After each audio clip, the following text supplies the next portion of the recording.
دا به په زړه باندې یو قسم د خوشحالي راولي یو قسم ته دا سر به کپام دی یو وخت به داسې وکړي د خپې د ګوتو څوکې نه دي دا داسې دغه شي چې د یو شمېر خلکو په ذهن باندې ټینشن راځي او کور کې ورباندې خبرې هم بدې لګېږي وایي خبرې مه کوئ زه ټینشن کې ما زیاتره خلکو ته خوب نه ورځي او د دې دپاره د خوب ګولۍ خوري او قسم قسم درمل استعمالوي احمدي صاحب نو احمدي صاحب وایي چې ما سره داسې طریقه ده چې یو څوک په ټینشن کې خوب نه ورځي نارامه او ناراحته د دې دپاره خلکو لکونه پیسې مصرف کړي دي احمدي صاحب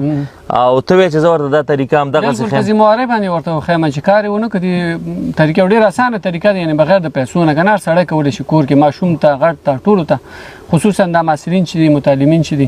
نو چې کار یې ونه کړو موږ یې ذمهوار یو یعنې څوک چې محصلین یو مطالعې ته یې زړه نه ورځي ټینشن پرې راځي او څوک کتاب راوالي داسې ولولي زړه ته شي خطا کړي